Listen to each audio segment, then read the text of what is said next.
ní ìrágì náà ni. àní pé ní orí ní ti dídá èèyàn là ń sọ fún ẹ báwo ni nígbà tí Allah sọ pé òun dá gbogbo èèyàn láti ara mọ̀ tí ẹ tẹ máa gbọ́ MC Allah má bínú ẹ dúró MC ẹ dúró náà ẹjọ́ Ayọ̀bámi argument tó wà láàrin Jésù àtàwọn èèyàn ṣé àwa èèyàn ṣé àkí ní argument pẹ̀lú ẹni tí tẹ́sù bá lò ní tẹ́sù bá ní kó lọ jalè tó bá ní lálẹ́ ní jalè. ṣé èṣù ló ṣe ní àbí ìwà gangan ni ẹ ṣe èṣù lẹ̀ síbi tó wà ṣé èṣù ló ṣe ní. ẹdúró ta là ń pè léṣù náà nínú ìwé yìí Iblis kí ni Iblis máa ń ṣe. Iblis ìkànnà àwọn màláìkà Ọlọ́run ni ṣùgbọ́n Ọlọ́run sọ ní mo ní kí ló máa ń ṣe ẹ gbọ́ question o ẹ gbọ́ question kí ló máa ń what's the work ṣe. of the devil in a Christian? Iblis is a devil, that's it. mo ní kí ló máa ń ṣe mo ní kí ló máa ń ṣe.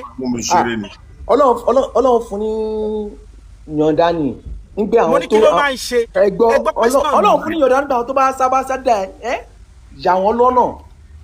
ẹ ṣe exactly ṣebí kan tí mo sọ náà nìyẹn. Allah ló máa ń ṣèyàn lọ́nà nínú Quran ṣé wọn àmì Iblis kọ́ ló máa ń ṣèyàn lọ́nà Allah ni. a ní MC ẹ jẹ́ kí Dr. Dress MC ẹ̀yin ò fi bẹ́ẹ̀ gùdù dáadáa.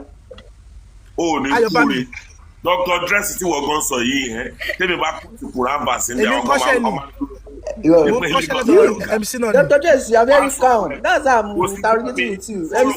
MC is very aggressive. You don't address me, let me talk to you. If you want to address me, go and address your public.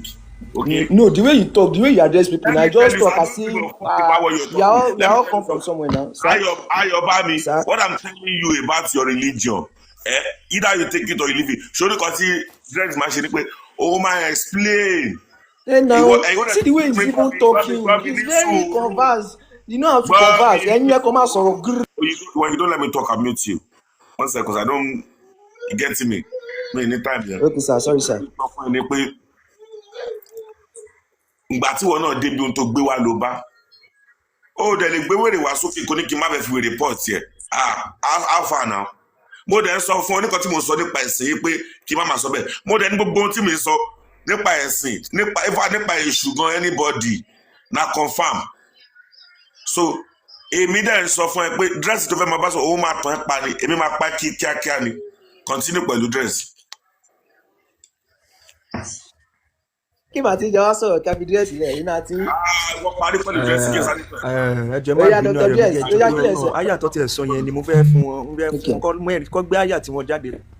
àbá yìí ní sùúrù jàre wọ́n tó ń bọ́lẹ̀ lẹ́nu tó ń bọ́lẹ̀ lẹ́nu. kàkùkà tẹ kà yẹn mo fẹ́ kẹ́ gbé jáde mi ti báyìí lọ́wọ́ jáde.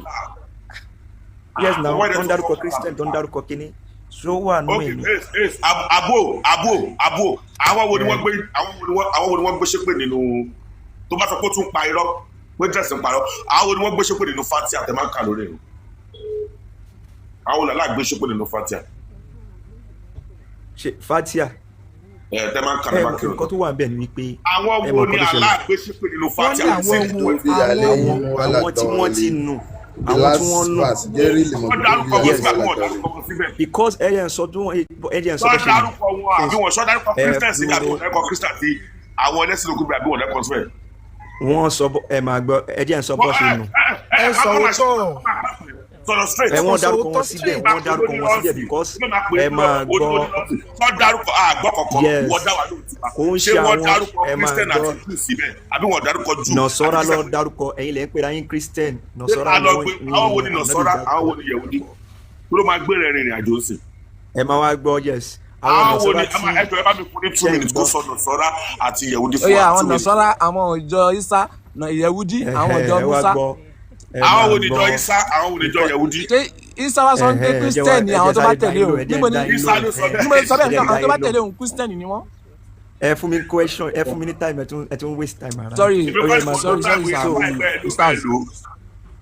ó yá Christian ẹ máa gbọ́ so ìdí tí Ànábì fi sọ pé wọ́n nù òun ni wípé alákọ̀ọ́kọ́ gbogbo àwọn Christian tí wọ́n ṣe Christian lé ní wọn ò ṣe nǹkan tí Jésù ń ṣe mọ́ so òun lọ́lọ́run ní Ànábì fi sọ pé àwọn tí wọ́n nù ó ń ṣe torí àwọn Jésù àti gbogbo àwọn tó tẹ̀lé Jésù lójú ayé Jésù gbogbo àwọn yẹn ò nù torí pé wọ́n tẹ̀lé nǹkan tí Jésù sọ wọ́n dẹ̀ ń ṣe nǹkan tí Jésù sọ tó bá yẹ pé gbogbo wọn náà tẹ̀lé nǹkan tí Jésù sọ ní wọn ò ní bẹ nínú ẹni tó Ẹ jọ̀ọ́ ẹ má mọ̀ bínú, because MC, ẹ gbogbo má nǹkan tí bínú. Jésù sọ kẹ́kọ̀ọ́ délẹ̀ dress. gbogbo nǹkan tí Jésù sọ exactly. kọ́ ló ń ṣe ẹ̀ ń pàtẹ́wọ́ kò sí nǹkan tí Jésù kì í pàtẹ́wọ́ ẹ̀ lọ́ ń kọrin ṣọ́ọ̀ṣì Jésù kì í lọ́ ń kọrin ṣọ́ọ̀ṣì kò ń lọ ṣọ́ọ̀ṣì lọ kọrin ó máa ń forí Okay, balẹ̀ Mr. fún Abdul. ọ̀hún ó dẹ̀ máa ń Ó yá, dúró so bẹ́ẹ̀, Mr. bó ṣe Abdul, rí ẹ dúró Mr. dress nǹkan tẹ́ fi nù nìyẹn táìmù wọn tán náà. nǹkan tẹ́ fi nù nìyẹn ẹ filẹ̀ gbogbo ti délẹ̀ ó yá ọ̀ mi mo ti Mr. dress lo mo ti sọ̀rọ̀ tán.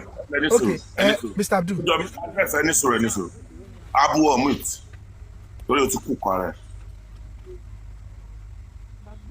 abu omut ó ní wọ́n lọ ṣọ́ọ̀ṣì lọ pàtẹ́wọ́ pé Jésù lọ ṣọ́ọ̀ṣì lọ pàtẹ́wọ́ àwa lè fún wa nínú ìwé tiwa táwa gbé dání Ó yá. nígbà ká lọ ó ṣọ́ọ̀ṣì yẹ ìmú wa bí tí Jésù ti lọ ń pàtẹ́wọ́ ó yá àti níbo ni ṣọ́ọ̀ṣì ibi tí ṣọ́ọ̀ṣì ti jáde Tó nínú jẹ́ báìbù Jésù. gangan nígbà fún wa. ẹgbẹ́ Jésù ló pàtẹ́wọ́ o. ẹyẹ ṣe bí olórí burúkú ẹ má ṣe pé ẹ má ṣe pé ẹyẹ ṣe bí olórí burúkú náà Jésù kì í ṣe pé Jésù náà tiẹ̀ ṣe pé nínú báìbù náà. ẹ dá ṣòfò ni ó yẹ dákẹ́ dábàá fẹ́ ṣòfò ẹ dákẹ́ Jésù ló dé kẹ́ máa ṣe pé ẹ dẹ̀ máa ṣe wọ́n lọ́wọ́rọ́ ẹ sọ fi ẹ ẹ ti kó pẹ́ sí yín náà ti lọ́gbà wà náà tó ní ẹ ti àwọn ọ̀rọ̀ tẹ máa ṣe ni ẹ dákẹ́ tó máa ní dákẹ́ ẹ ti sọ wà ti yín náà sí tó nù nìyẹn o ẹ ti wà náà tó nù because Jésù ti máa ń ṣe pé ẹ ti mú tó wà Jésù kan ṣe pé ó dẹ̀ yẹn aṣiwèrè yìí. àárí ẹ̀yin méjì mọ́ká bá ń sódà kórìí yín burú ẹ sọ ti yín sì mo fún yín táìmù yín kẹ́bí sọ ti yín èèyàn tún ní tájà mo ní kẹ́ dákẹ́ ẹ̀yin lè wá fi wọ́n lọ́wọ́ but Dr. DS ló wà àdírẹ́sì wa náà MC Mẹ́sáyé máa gbé tẹ́ báyìí tẹ́ bá ti èmi ni mo host èmi ni mo mú ọ̀rọ̀ wá platform náà. ní sùúrù dábàá ní fẹ́ ṣe òfò èyí tẹ́ bá ẹ ti mọ̀ ẹ dákẹ́ máa sáyé máa sọ èyí tẹ́ bá ti mọ̀ ẹ máa mute.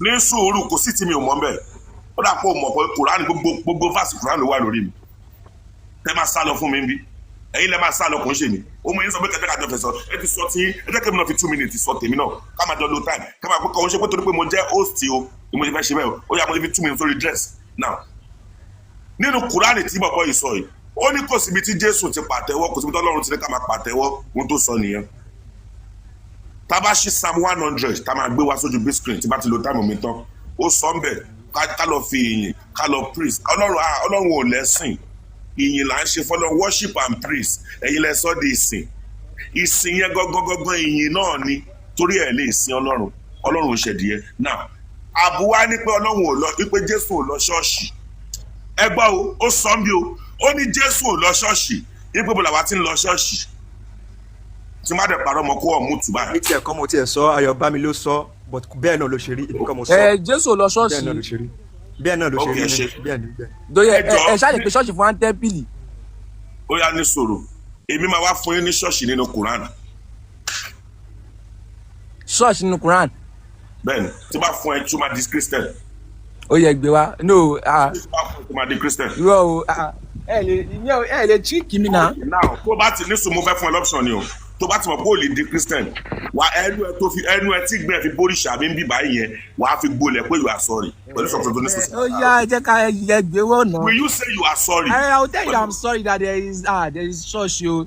ó yá kò sí wàhálà táìmù mi tó kù 27 tó kù mo fún dress pẹ̀lú táìmù ti tiẹ̀ tí máa di 2 minutes kájọ máa lo 2 minutes kí wàá lọ gbé wá so that will be ó yá dress is ó your yá turn ẹ now. tí gbé wa nù Quran náà. wá lọ gbé wá tí mo yẹ sọ ní nínú ẹ̀kọ́ sùúrù. sùúrù. Now, ó kẹfẹ́ sáyé lọ bèrè o. èmi béèrè ṣebí mi ni wọn ni máa gbé ṣebí ni máa gbé síbi ojú bí sùn máa fi kà á. ẹ má tiẹ̀ tí ì lọ ẹ ní pé Jésù máa ń fi yìn ó máa mo sọ pé kí n máa ń fi lóòótọ́ àmọ́ tí ó pàtẹ́wọ́ ọ ní Jésù kì í pàtẹ́wọ́ ẹ ní Jésù pàtẹ́wọ́ kí ni ìyàtọ̀ ayọ̀ ẹ. ẹ dúró Abdul Jésù ó jẹ́ wà nínú Bíbélì Jésù máa ń forí balẹ̀ tó bá fẹ́ di Ọlọ́run tó bá fẹ́ kí Ọlọ́run yóò forí balẹ̀ ni ẹ̀yin wá sọ̀sọ̀ kó sọ fún wa ń bí sọ nǹkan mi. Abdul táìmì mi ni náà ẹ gbọ́ mi Abdul ẹni ìdí tí àdọ́bì fi gbé tààlà fi gbé fásì yẹn wá ni pé àwọn Christianity nù pé wọ́n ń pàtẹ́wọ́ wọ́n ń jó wọ́n ṣe kíní ẹ jọ fún wa nínú ibi tẹ́ ti kà á pé Allah sọ pé wọ́n gbọ́dọ̀ máa jó wọ́n gbọ́dọ̀ máa pàtẹ́wọ́ wọ́n dẹ̀ gbọ́dọ̀ máa kọrin nínú ìwé yín tó ní ìdí táwọn Christianity fi nù nìyẹn ó yá àbí ọ̀rọ̀ ìròrí yín lẹ fi sọ bẹ́ẹ̀ àbí nínú ìwé yín ni Allah ti sọ pé ìdí tí wọ́n fi nù nìyẹn pé wọ́n ń kọrin wọ́n ń pàtẹ́wọ́ wọ́n dẹ̀ ń jó pé ìdí tí wọ́n fi nù nìyẹn àbí ìròrí yín lẹ fi sọ bẹ́ẹ̀ ó yá. báàsì wà fáwa tó sọ fún wa ń pé àwọn tó tẹ̀lé wọn tẹ̀lé ń tí òjíṣẹ́ wọn tó ń ṣe ànábì Ìsá wọn tẹ̀lé ń tí ó wà báàsì wà Kùránì wà ó wà fún ṣẹgbẹ́ pẹ́sẹ̀ tí mo bèrè lọ́wọ́ yín ṣẹgbẹ́ pẹ́sẹ̀ tí mo bèrè lọ́wọ́ yín. ọ̀rọ̀ ń pé mo ní ó ti kó sínú ánsà yẹn ti kó sínú wípé wọn tẹ̀lé kò dìgbà pé wọ́n tó pa tẹ̀wọ́ ṣe gbàṣàwò. ẹ lo ṣẹgbọ́ pẹ́sẹ̀ tí mo bèrè lọ́wọ́ yín ṣé ìròrí yín lẹ fi sọ àbí inú Kùránì ilẹ̀ ti kà pé wọ́n ń pàtẹ́wọ́ wọ́n ń jó ló fà á tí wọ́n fi nù tí wọ́n fi tẹ̀lé Jésù ṣé ìròrí yín lẹ fi sọ àbí wà nínú Kùránì wá sí nínú wọn ń pàtẹ́wọ́ wọ́n ń ṣe ó wà nínú rẹ̀ àní nǹkan tí mo fi dáhùn sí ó yá ẹgbẹ́ jáde no ẹgbẹ́ jáde pé wọ́n ń pàtẹ́wọ́ wọ́n ń jó ẹgbẹ́ jáde.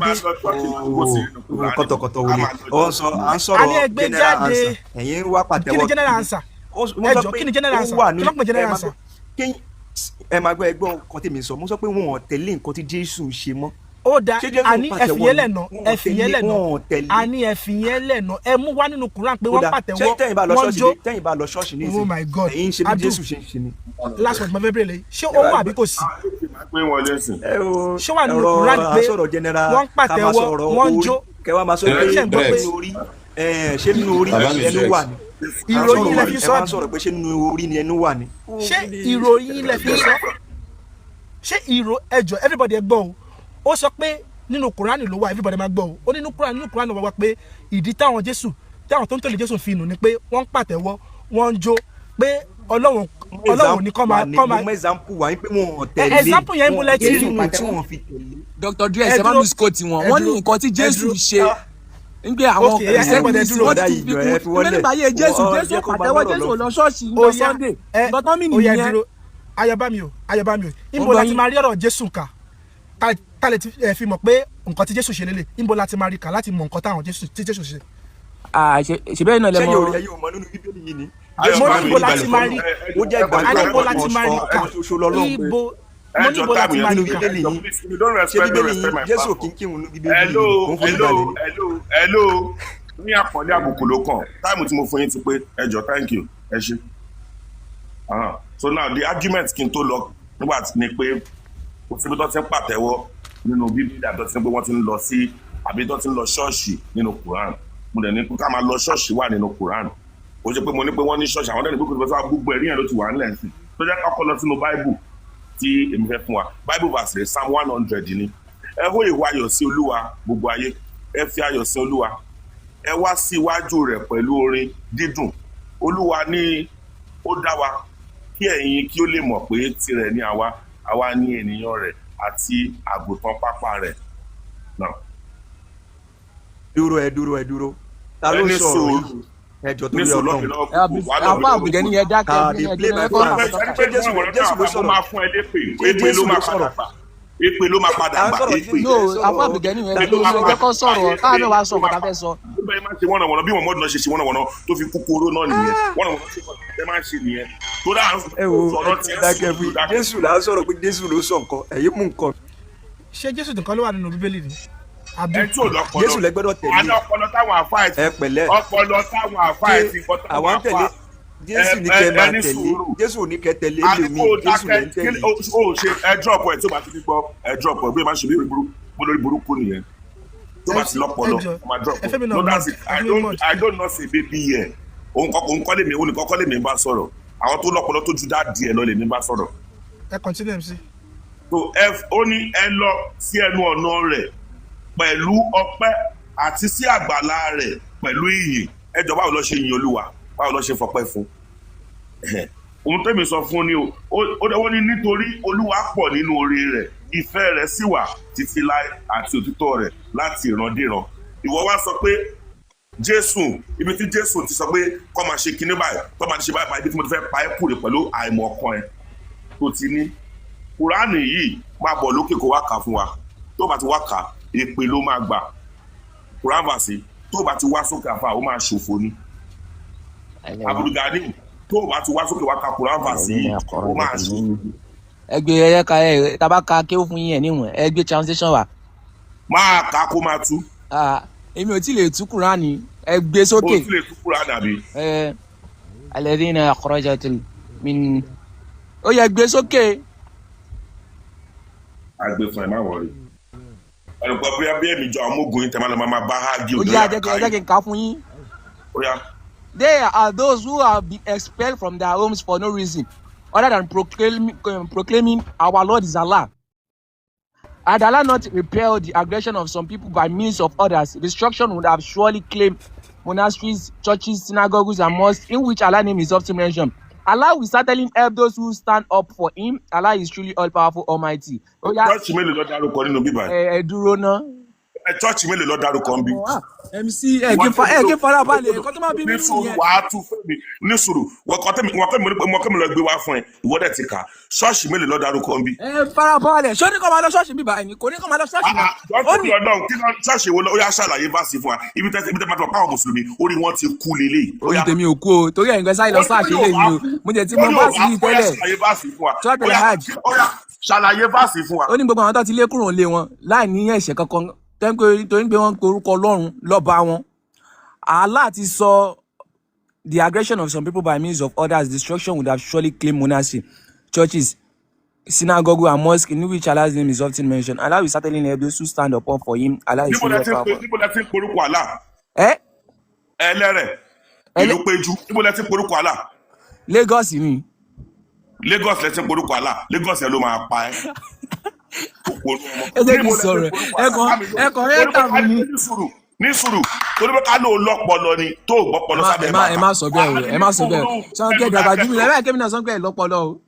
kúkú sọ bẹ́ẹ̀ kákú jọ sọ́pá àjọ lọ́pọlọ nìyẹn torí tó bá lọ́pọlọ ni wàá gbé sílà káyè pé ohun tó ń sọ ń bí. ẹ dákẹ́ MC ẹ dákẹ́ ó yẹ shut up. kí bá bẹ́ẹ̀ shut up pàtó bá bẹ́ẹ̀ lẹ́gbẹ́ àti Muhammadu. Ohun tẹ́mi sọ fún ẹ ní pé wọ́n ní the place that they mostly call the name of Allah churches synagogue àdèmọ̀ pé inú Bible láti máa rí synagogue níbi tí Jésù ti lọ ṣe wòsàn ní ọjọ́ Sunday torí tó bá lò mọ Bible ò mọ Bible. ìgbọ̀n ó sọ pé kọ́ lọ ṣọ́ọ̀ṣì ni kọ́ lọ gbé bẹ́ẹ̀ ni nǹkan tó sọ tó wù lélẹ̀. ó yà sọ́n gbé ṣọ́ọ̀ṣì ń bí àdìmọ̀ pé yóò lọ sọ́n gbé mọ́ṣáláṣí ń bí àbọ̀dé mọ́ṣáláṣí ń bẹ̀. ó ní kọ́ lọ gbé ṣọ́ọ̀ṣì ní pé tó bá ti lé wọn kúrò nílé. Nǹkan tó sọ ní káwọn tó lé kúrò lé torí wọ́n porúkọ Ọlọ́run tó sábà sílé òun nǹkan tó mìnì nìyẹn. ọba ó yà kàlọ́ ó dà pé Yorùbá ti yí lórí torí pé ẹ̀ lọ. mo ti máa ń translate sí Yorùbá. ó wà very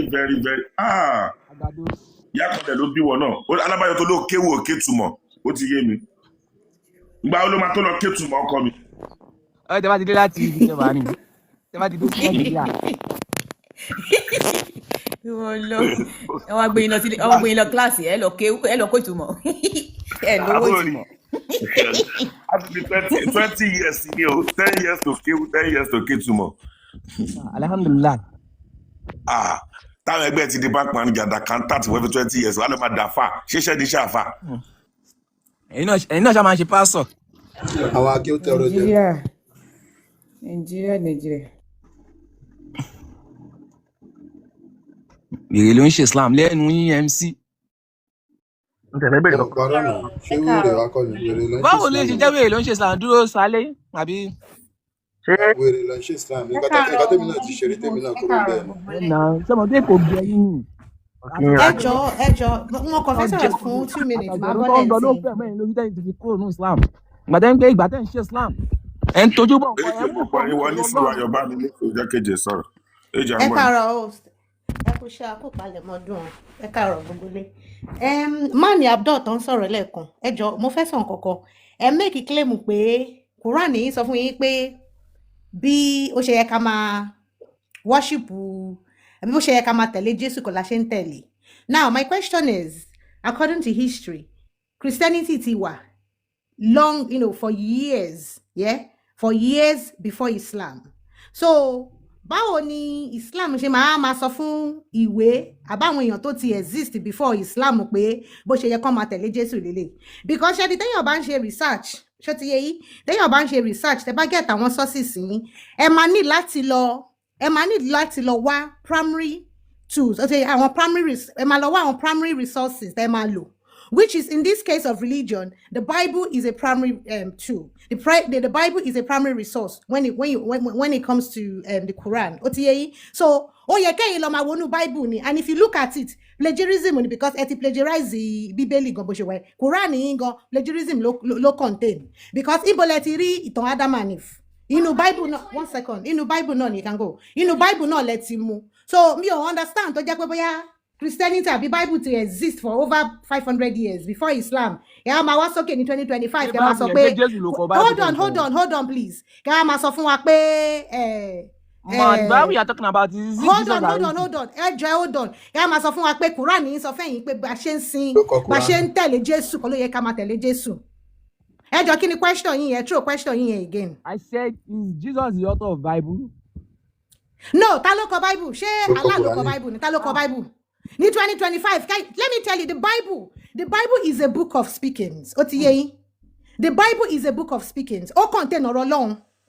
Animal kan sọ̀rọ̀ bẹ́ẹ̀, oríṣiríṣi ọ̀rọ̀ ló sọ̀rọ̀ bẹ́ẹ̀, ó ti yé yín, ẹlẹ́ṣẹ̀ kan sọ̀rọ̀ níbẹ̀, Jésù náà sọ̀rọ̀ nínú ẹ̀, àwọn ọmọlẹ́yìn Jésù náà sọ̀rọ̀ níbẹ̀. So the Bible is a book of speakings. Ó contain ọ̀rọ̀ àwọn èèyàn oríṣiríṣi ló wà nínú Bible. Joseph sọ̀rọ̀ ńbẹ̀, àwọn Jacob sọ̀rọ̀ ńbẹ̀, ọ̀rọ̀ Abraham wà níbẹ̀. But kẹ́yìn máa sọ pé Quran ọ̀rọ̀ Allah ni, ṣé Allah ló kọ Quran tí yín ni? Madam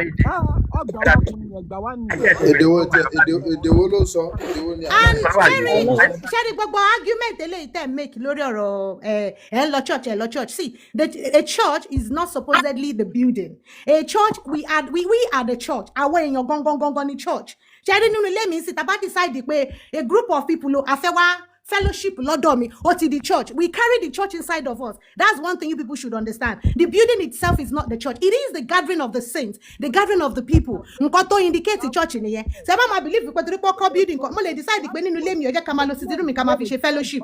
Àmọ́ àmọ́ lọ sí church. It is the gathering of the people. Please hold on. The gathering of the people ni regardless of whatever you're saying or regardless of any claim then make nípa Christianity àbí nípa Bible. It still doesn't change the fact that see, the foundation of Islam is faulty. And gone are the days tó jẹ́ pé gbogbo wa understand nǹkan tó wà nínú Quran because Arabic ló wà. But nísìnyí ó ti wà lédè Yorùbá, ó ti wà lédè English. So gbogbo wa ń sìn àti mọ̀ nǹkan tó ń ṣẹlẹ̀ nínú Quran yìí. Ó ti yé yín, àṣírí Quran tuntun, àṣírí Islam tuntun. The foundation of Islam is faulty. Àwọn nǹkan tó wà nínú Bíbélì, nǹkan tó wà nínú Bíbélì yín, sorry, nínú Quran yín, it is faulty. See, the problem is not even you individuals. The foundation yẹn gangan ló wà faulty because ṣe the foundation yẹn gan àwọn èèyàn tó ń pa àwọn èèyàn irú àwọn Boko Haram àwọn ISIS àwọn gbogbo nǹkan tó wà nínú ìwé yín náà ń tẹ̀lé. Then èèyàn kan mention ọ̀rọ̀ Deborah lẹ́ẹ̀kan ó ní báwo ló ṣe mọ̀ pé àwọn Muslim ló pa. Ṣé ẹ̀yin mọ̀ nǹkan tó dé tó ṣe pa Deborah ni? Ẹ mọ̀ pé ó ní WhatsApp group chat school ni gbogbo wọn wà, they were all students. Gẹ́yìn wá lọ sọ nínú WhatsApp group chat pé Jésù ló jẹ́ kó òun pass exam òun. Ó ní Jesus tó jẹ́ kó òun pass exam. Ẹ̀ṣẹ̀ tọ́mọ yẹn ṣẹ̀ nìyẹn o to you Muslims, to those guys that talk on a life. Ẹ̀ṣẹ̀ tọ́mọ yẹn ṣẹ̀ nìyẹn. Are you in this group, man? What's the punishment for blasphemy in Nigeria? Can you just hold on? Let me finish. Any blasphemy. Èèyàn ní Jesus ló jẹ́ faith tiẹ̀ ló ń sọ. As a lie. He was against other people's religion. Can you just hold on? He was against other people's religion. Yes, He's not talking about Jesus. Hold on. Mo back ìwà tá ànábì yín wù. Ìwà tá ànábì tó bá yẹ pé ànábì wèrè yẹn wà láyé lọ́jọ́ sí ni. A máa pa ni. We the mothers will come after him. A máa pa. Ìjọba náà máa jù sùn ayérayé. Títí ayé ẹ̀wọ̀n ló máa kú sí. Madam gbogbo tẹ̀sán sọ yẹn kí my sister inter lè fojú rí ó wà lórílẹ̀-èdè Nàìjíríà. Productive system ẹ̀ ò tí dúró tí kò tí wà stable. Forceful penetration for ọmọ 9 years. Ṣé bí wọ́n ṣe wà yẹn ṣé wọ́n lè bọ́ ọmọ tiẹ̀ ọmọbìnrin 9 years sùn? Àbí wèrè ni gbogbo yín? Ṣé wèrè ni ànábì? Madam Eje, ẹ má ẹ̀ka tí gbé lọ sílẹ̀ yìí. Ẹ má sọ̀rọ̀ lọ síbi ànábì yẹn tó dé bá sọ̀rọ̀ síbi ànábì yẹn inú máa ń bí mi. I am a woman and I'm a mother and I have a child. Ẹ má sọ̀rọ̀ síbi ànábì yẹn tó lórí Ayọ̀bá mi o. Ayọ̀bá mi.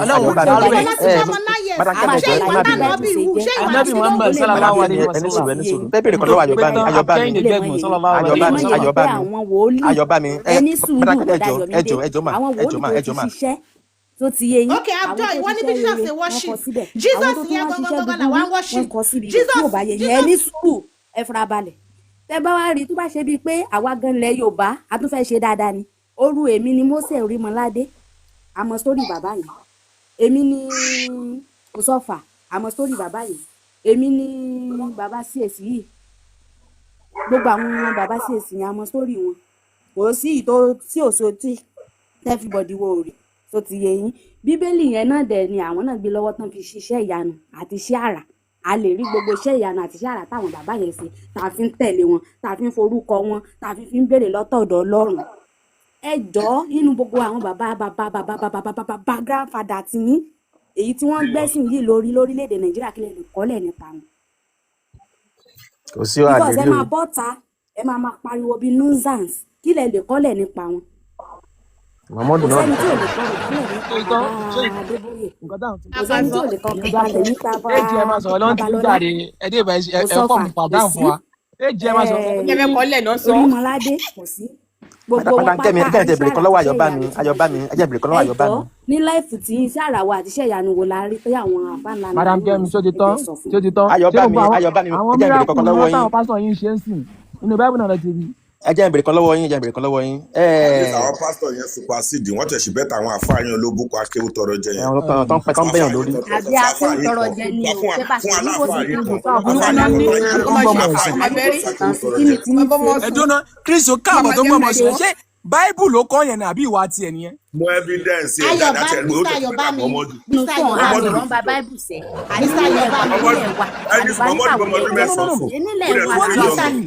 ẹ sọ pé Quran ní kíríkọ ìwà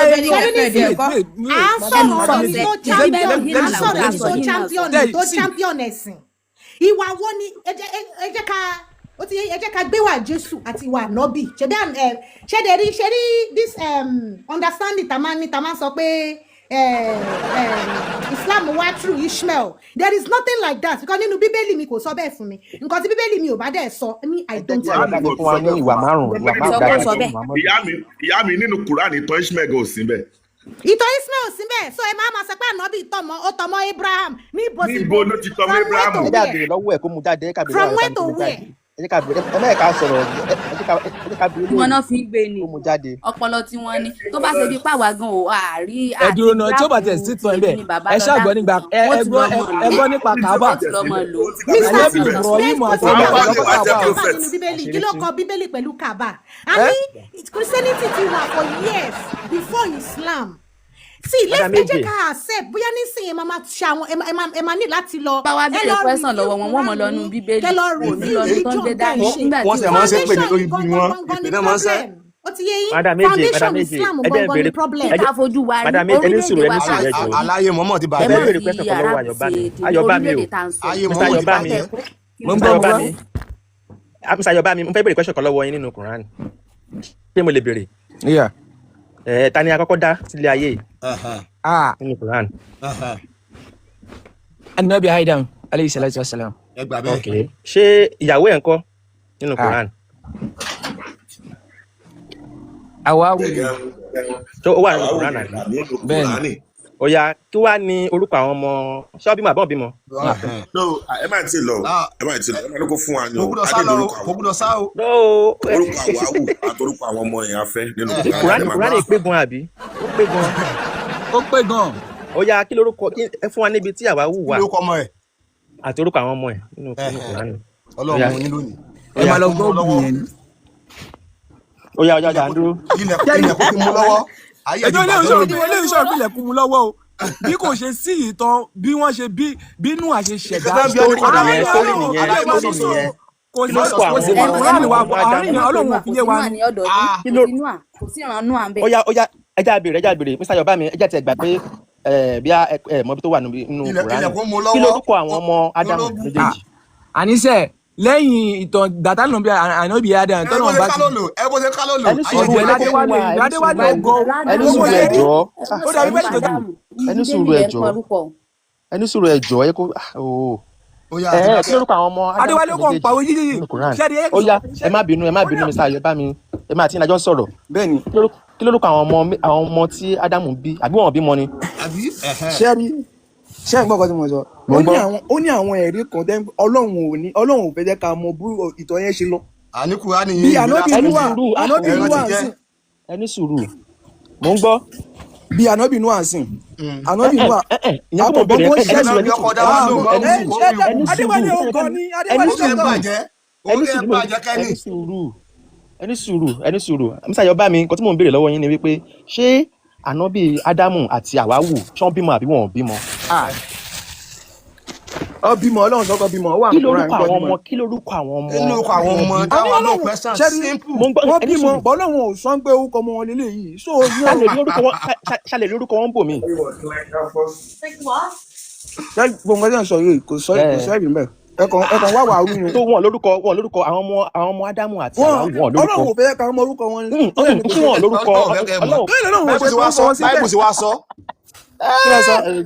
Báìbù sì wá sọ orúkọ àwọn ọmọ Ádámù àti Éfà. Báìbù sì wá sọ. mi mọ bí Matthew àti Lúùkù ti lọ ní tàn tiwọn lọ ti sọ orúkọ wọn lé. Ayọ̀bámi ṣé pẹ̀lú pé Ọlọ́run ò fẹ́ sọ yẹn ṣé ìyẹn wá túmọ̀ pé sí pé Kùránì pé. ó pé ní. àwọn pé gan ọkọ ìgbà mọ kọ bímọ. ìgbà tí Kùránì pé ẹni sùúrù mo jọ ìyàwó ẹ ní ẹgbẹ́ ààrẹ wọ́n dẹ̀ bímọ fúnra wọn ẹ wá níbi níbo lọ́mọ wà. ọmọ yẹn kí lórúkọ àwọn ọmọ yẹn wọ́n bẹ̀rẹ̀ lọ́wọ́ ẹ̀ orúkọ àwọn ọmọ. tí wọ́n yí bá pé kàpàṣà ló wà. ẹ jẹ́ àṣìlẹ̀ kọ̀ọ̀kan ẹ jọ ẹ jẹ́ kó ní ìtumọ̀. nǹkan tí mo sọ yẹn ẹ jọ ẹ jẹ́ kó ní ìtumọ̀ ẹ jọ.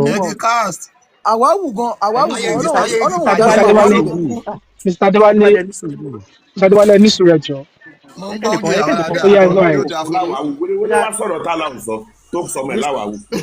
Mr. Ayọ̀bámi. Naam. ṣe rí nígbà tẹ́ sọ pé àwọn méjì bímọ ànábì Ádámù àti Háwà wọ́n bí ọmọ.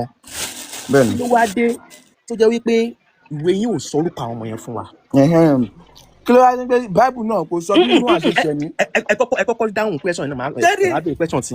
àní Ọlọ́run kọ́ ó sọ pé òun dáadáa mọ òun dáyà òun yọ̀yàwó láti ẹ̀yà ẹ̀gbẹ́ o òun jẹ́ ọjọ́ ìbímọ fúnra wọn ẹ wá ní pé kí ló tọ́lọ́run dárúkọ ọmọ wọn síbẹ̀ ṣé kó include ọmọ wọn síbẹ̀ ni Ọlọ́run ti ṣàlàyé gbogbo ọ̀gbọ́n. Kenny Black ẹjọ má bínú Ayọ̀bámi ṣé bá ṣe wà yìí sí tí alábàásọ pé Ádámọ̀ bímọ níbo ló ti sọ ní Kùránì pé Ádámọ̀ bímọ. mo ń bọ̀ ẹ kì í gbé fàṣì yẹn wá fún yín. ọyà ẹṣẹ at least tó bá sọ bí tó ti bímọ ó máa sọ orúkọ ẹ̀ ń bẹ̀ náà so ìyẹn ò lé. àbí. tí máa níyàn bímọ á jẹ́ pé mo mọ̀ pé bímọ nìyẹn màá dẹ̀ mọ orúkọ ọmọ ẹ̀ màá mọ details yẹn. ènìyàn àkọ́kọ́ tó lọ́wọ́ kọ́kọ́ dá ó tún wá fún ní ìyàwó ó dárúkọ ìyàwó ó dárúkọ èèyàn ó wá bí ọmọ tó wá bí ìwé yín ò dárúkọ àwọn ọmọ yẹn ẹ dẹ̀ ní pé ìwé yẹn pé ẹ dẹ̀ ní pé ó pé.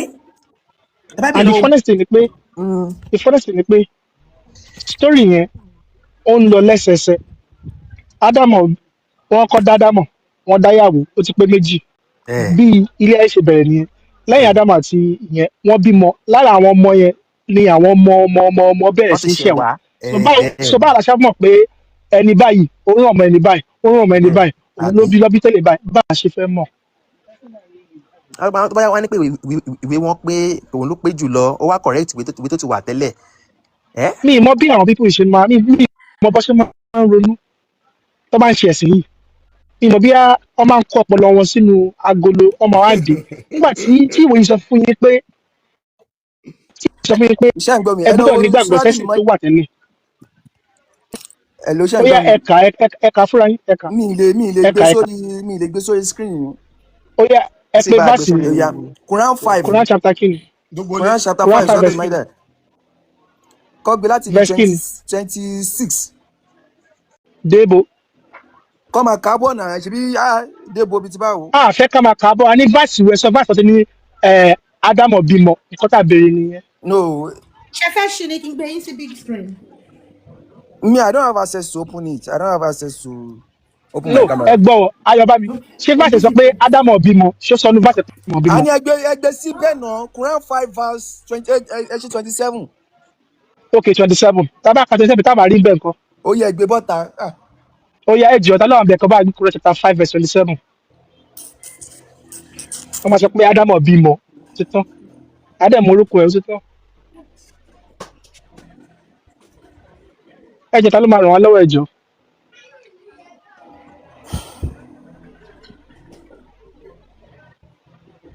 MC gan wọn rẹ pé wọn sí àwọn available. Sorry mo busy. Help out. Bóyá MC. Ẹ̀jẹ̀ ta ló máa help wa ẹ̀jọ̀. Device ta ló ní second device. Tí bá kà báyìí second device. Mo máa kúrò lórí kìíní. Prophet, the story of Adam. whose sons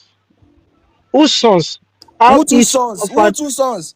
The whose two story. sons Uh, how each offered the sacrifices one of okay kí accepted lorúkọ àwọn tamatigbo méjèèjì sons kí lorúkọ àwọn sons méjèèjì ìkan wá pa ìkan pa kejì. kí lorúkọ ìtọ́pa ìkejì ìyẹn mo ń béèrè èmi kẹ́hìn ń béèrè lọ́wọ́ yín Ayọ̀bámi because bó ṣe wà bẹ́ẹ̀ yẹn sìn nígbà nínú Kùránì Ibrahim wọ́n dárúkọ ọmọ ẹ̀ àwọn bẹ́ẹ̀ bẹ́ẹ̀ lọ but eléyìí sí pé ọ̀hún dákọ́ dá sílé ayé wọ́n dárúkọ ẹ̀ Ádámù ìyàwó ẹ̀ kálẹ̀ mọ èyí tó kù tẹ bá lè lọ kálẹ̀ mọ sókè gan-an kẹ bá wá bí tábà pa ẹnìkan ló máa kù náà kálẹ̀ mọ èyí tó kù. ẹ̀yẹ́kẹ́ wàá béèrè question lọ́wọ́ ti yín. ẹ kọ́kọ́ fún wa ní answer náà. no tẹ́bà ti dáhùn question tèmi èmi náà ni wá fún yín lánsà. ẹ dúró náà Mr. Black ẹ dúró náà Mr. Black mi ni wá fún yín lánsà tó ti wà. ẹ̀yẹ́kẹ́ mi béèrè question tèmi náà. ẹ máa béèrè sí ẹ dúró ṣé wà bí àbí kò sí ń bẹ sódà ká lè béèrè question yẹn ká lè máa lọ. ó yá ẹ lọ wo ẹ gbọ́ náà mò ń bọ̀. mo ní ṣé wà ń bẹ àbí kò sí ń bẹ sódà ká lè kúrò ń bẹ bí kò sórúkọ àbí kò wà ń bẹ. Dr. Dress eléyìí ti gbé ń pé ó bímọ méjì o 2 sons. a ní a fẹ́ mọ èyí tó para wọn èwo ló para wọn bẹ́ẹ̀ a fẹ́ mọ èyí tó kù. ìtàn báíbù náà kọ sínú Kòrán. ẹ ti sọ pé ó bímọ méjì wọ́n dẹ̀ ní kí lorúkọ méjì ọmọ méjì yẹn. èwo ló para wọn. ọmọ tó bí ju méjì lọ. no ẹ má tẹ̀jà lọ sí gbogbo lẹ́mù yẹn a kò fẹ́ mọ èwo ló pa èwo ká lè mọ èyí tó kù tó yẹ pé àti ibẹ̀ ni olókùn ti ṣàn wá. òun ló complete jù Quran ló complete jù kò lè fún wa lórúkọ yìí tó para wọn náà méjèèjì kò lè para òun ló complete jù wí tó bá complete jù ó yẹ kó lè sọ fún wa orúkọ àwọn the first 4 people on the earth on this planet earth the first 4 people lẹ́yìn Adam àti Eve àwọn ọmọ yẹn náà ó yẹ kí ìwé tó bá pé láyé àti ọ̀run tó pé jù láyé ó yẹ kó lè fún wa ní orúkọ àwọn mẹ́rẹ̀ẹ̀rin yányán tán. ó sì tún sọ̀kalẹ̀ látọ̀run. yányán orúkọ àwọn mẹ́rẹ̀ẹ̀rin yányán. ṣé mo pé àkọ́ dédé bẹ̀rẹ̀ reason pé orúkọ o the essence ni pé tí kan bá pa kan á jẹ́ pé ìkan ara kan ni a ti ṣẹ̀ wá làwọn yòókù ti ṣẹ̀ wá àbí ṣé mo make sense so a fẹ́ mọ èyí tó kù because tó bá ti pa ẹyọ kan ó máa kọ ẹyọ kan tàbí mẹ́ta ó máa kọ mẹ́rin ká lè mọ bí tá a ti ṣẹ̀ wá la fi ń bèrè pé èwo ló pa èwo a fi mọ èyí tó kù.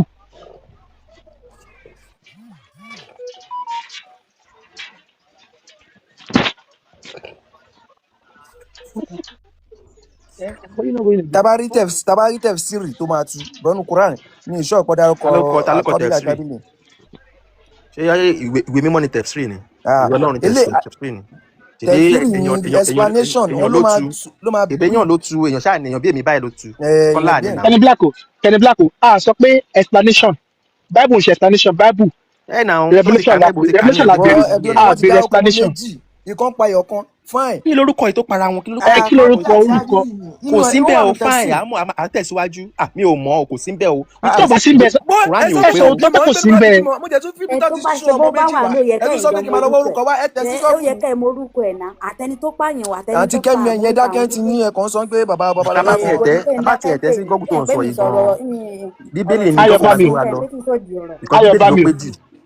Ayọ̀bámi ẹ mọ̀ ní ká fi ń béèrè for instance tí tá bá ní bàbá kan wà nínú àdúgbò kan ó dẹ̀ bímọ nínú àwọn ọmọ ẹ̀ ìkan kú a dẹ̀ wá rí àwọn ọmọ kan tó wà nílẹ̀ a fẹ́ mọ nínú àwọn ọmọ tó bí yẹn èwo ló kú ká lè mọ ẹni tó lọ mọ Ànábì sọ pé ara Ádámọ̀ ni òun náà ti ṣẹ̀ wá a fẹ́ mọ ibi ló Ádámọ̀ bímọ púpọ̀ ó bímọ obìnrin ó bímọ ọkùnrin ìkan dẹ̀ pa kan a fẹ́ mọ ibi tí a ti ṣẹ̀ wá so a fẹ́ mọ ìdìbí tá a ti ṣẹ̀ wá la fi ń béèrè tẹ̀sí ò ń ṣe revelation kò ń ṣe wáyì la béèrè ibi tí Ọlọ́run ti sọ story yẹn pé because àwọn explanation tí wọ́n fún tẹ̀sí yẹn ibì kan lọ́ ti mú ibo lọ́ ti mú wá ṣé wà ní Quran. ṣèbéyàn tiẹ̀ ló tú yẹn èèyàn ní scholar. not even that scholar yẹn ibì kan ló ti rí ibo ló ti rí. náà jí nbì kan ni. òun náà rí nbì kan because a fẹ́ mọ ibi tó ti rí source yẹn là ń béèrè a béèrè explanation gbogbo explanation ní source so à ń béèrè láti source. ìtàkì ẹ̀ ń pẹ́ yìí tí Ayọ̀bámi bá rí pé kò sínú Quran ni o. kò sí bẹ́ẹ̀ a ti kúrò bẹ́ẹ̀ wà lè béèrè questions tiẹ̀. wà á béèrè questions. Quran ò pé o kò pé dé level yẹn o. Ádámù òbí mọ̀ pé kò sínú Quran mo yẹ nígbà inú 2 sons o ilé wọn ti yànnà náà ẹ̀ ń gbé 2 sons ló bí ìkànjẹ́ pa kan. tí kò sórúkọ wọn ní Quran náà. orúkọ wọn lè máa sùn kúránì bọ́ tábà wà nù tẹ̀sí ẹ sọ òótọ́ Ayọ̀bámi ẹ sọ òótọ́ kò sórúkọ wọn bẹ́ẹ̀ kò sórúkọ wọn bẹ́ẹ̀. simple ṣíbi adé kúrò bẹ́ẹ̀. Ayọ̀bámi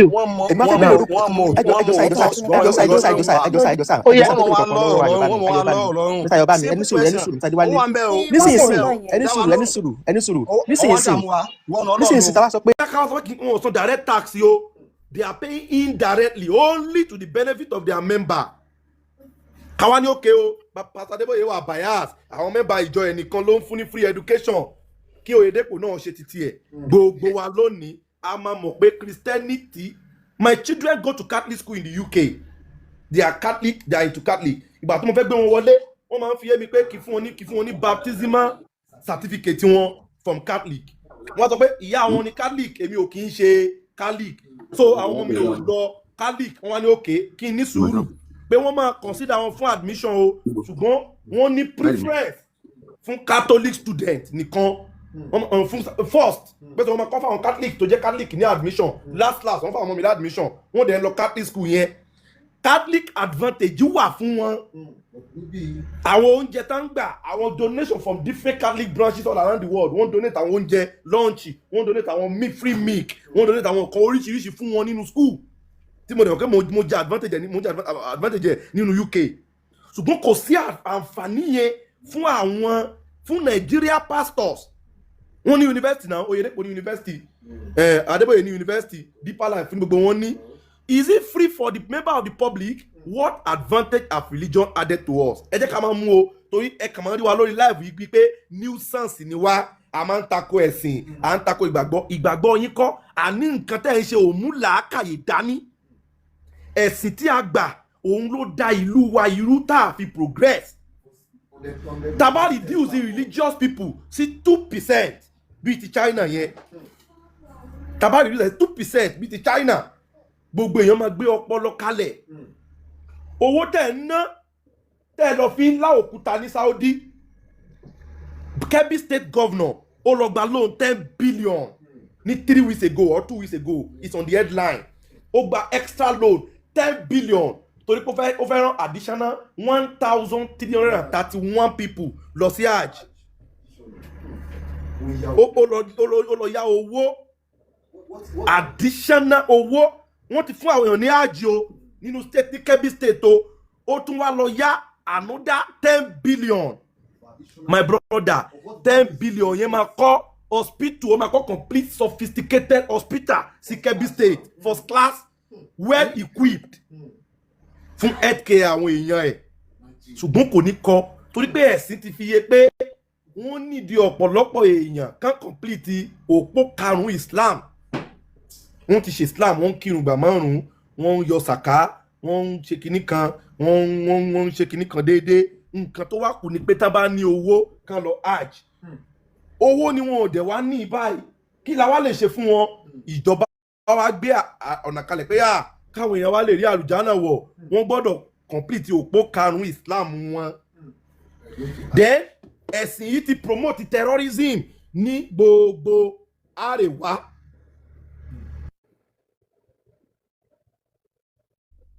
Terrorism ní gbogbo àríwá in such a way pé a ti kà á nínú àdìtì online pé nínú àdìtì wa lórí platform yìí pé ẹni tó bá ti lè fẹnu kan Anjara Aswad ó máa pa ẹ̀ṣẹ̀ rẹ̀ so tí bandit bá kàn pa kúkúrú tó pa gúngùn wọ́n ti promise ẹ̀ ní hajj tó bá kú o wàá gba 72 virgin ṣùgbọ́n tó bá kú eléyìí tí Allah fi ka ẹ̀ṣẹ̀ sí ẹ lọ́rùn a máa rán ẹ lọ Mẹ́kà tó bá ti lè tàwa fúngbà méje tó rẹ̀ fẹnu kan Anjara Aswad ẹ̀ṣẹ̀ parẹ́ nìyẹn tún padà bọ̀ ní Nàìjíríà tún wá dá ẹ̀ṣẹ̀ sí tó bá ti dá ọ̀pọ̀lọpọ̀ ẹ̀ṣẹ̀ sí àtúnrán ẹ lọ sí Mẹ́kà wà tún lọ pa ẹ̀ṣẹ̀ rẹ ideology tán ti fún àwọn ọmọ ilẹ̀ Haúsá nìyẹn òun dẹ̀ ni gbogbo wọn tẹ̀tẹ̀ pé wọ́n para wọn kí ẹ̀ ká má pààyàn torí ẹ̀sìn wọ́n bá pé tó má tẹ̀ wá jẹ́ ẹ̀ṣẹ̀ tán dá ẹ̀ṣẹ̀ yẹn tá bá ti lè dé Mẹ́kà ẹ̀ṣẹ̀ yẹn máa parẹ́ nǹkan kó sí wọn lọ́pọlọ nìyẹn so ìyẹn ní tàwọn Islam ní ti ẹ̀yin tẹ́ jẹ́ Christianity ẹ ti fà wá sẹ́yìn ẹ ti kọ ẹ̀yin bàbá sí ọmọ ẹ ti kọ ọmọ sí ẹ̀yin ẹ ti kẹ̀yìn ọmọ sí bàbá, ẹ̀yin ìyàwó ẹ ti kọ́ sí ìyá ọkọ. A lè mú ọmọ wa lọ sọ́dọ̀ àwọn family mọ́ torí pé ẹ ti sọ wọ́n di village people pé ẹ̀ dà wá village people. Mike Bamilóyè àtàwọn ọmọ ẹ̀ ọmọ òfò tó bí àwọn náà wọ́n kó family wọn jọ, wọ́n ṣe Mount Zion movie, wọ́n bà ìṣẹ̀ṣe ilẹ̀ Yorùbá jẹ́, wọ́n kó ọ̀tá sí ìṣẹ̀ṣe ilẹ̀ Yorùbá. Wọ́n fi yé wa pé ìyá kan wà lábúlé wa tó máa ń de ilé ọmọ wa mọ́gi, ìyá kan wà ní kinní kan tó máa ń ṣẹ́jú mọ́ wa tá bá ti lọ lé. Ohun tí movie wọn promote nìyẹn. Everything about Yorùbá land this weekend àfi tó bá gba Jésù tó ń gbàdúrà, ẹ wá ń gbàdúrà, ẹ ń larí mọ́lẹ̀, ẹ ń gbàwẹ̀ 100 days nínú 365 days. Adébóyè ní kẹ́ gbàwẹ̀ 100 days, first 100 days of the year kẹ́ fi gbà àwẹ̀. Torí kíni à ń sọ̀rọ̀ protest báyìí ní Nàìjíríà tí Pastor Adébóyè bá jáde ní Nàìjíríà yìí tó jókòó síwájú Redeem Camp tọ̀nà block tó ní òun ò ní kúrò ní ọ̀nà yìí ọ̀tìgbà tí Nàìjíríà bá já epo wá sí 500 naira kí gbogbo àwọn Redeem pastor ní gbogbo Nàìjíríà worldwide kan jókòó síwájú church wọn àtàwọn mẹ́mbà ká má kúrò lójú ọ̀nà ọ̀tìgbà tí Nàìjíríà bá gbé epo wá sí 500. My brother, under 24 hours Nàìjíríà máa gbé epo wá sí 500 naira. Everywhere máa shake kẹ́lẹ̀ mọ́ ibi ohun táwọn Pastor Adébóyè wọ̀nyẹn ti ń pull. Ṣùgbọ́n láti ìgbà tí Tinubu ti wọlé wọn ò bí dákó ṣe bẹ́ẹ̀ torí àwọn náà lẹ́bọ lẹ́rù, wọn kì í san tax. Àwọn ni development ìlú yìí wà lọ́wọ́ ẹ̀, wọ́n dẹ̀ mọ́lẹ̀ wọn fẹ́ kó develop torí táwọn èèyàn bá ti gbọ́n tí ojú wọn là tí ogun ò jà wọ́n kò sí nǹkan tí ẹ̀sìn fẹ́ fi parọ́ tàn wọ́n mọ́. Bí China ṣe bí my brother ẹ ti ṣe dé China rí flourish. You need to get to China.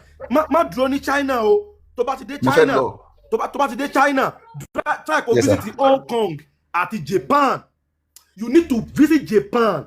But everybody in this live video, if you have money, don't come to UK, don't go to America. Go and visit Japan. Visit Hong Kong and China. Visit Japan. My brother, kò sí ẹni tó lè tọ́ àwọn yẹn pé ọ̀run kan wà tí ilé bàbá wọn pọ̀ ní ibùgbé kan wà tí bàbá wọn kọ́ fún Ọlọ́run. Olódùmarè, àwọn èèyàn yìí ti kọ́ ọ̀run fún ara wọn nínú ayé. But torí pé ẹni tó ń gbé ní àbà ìgbèrà, ó wá promise ẹ̀ pé Ọlọ́run kọ́ ilé kan fún tó jẹ́ mansion tí kìíní wà, ó máa jọ́ lójú. Àti Singapore, my brother,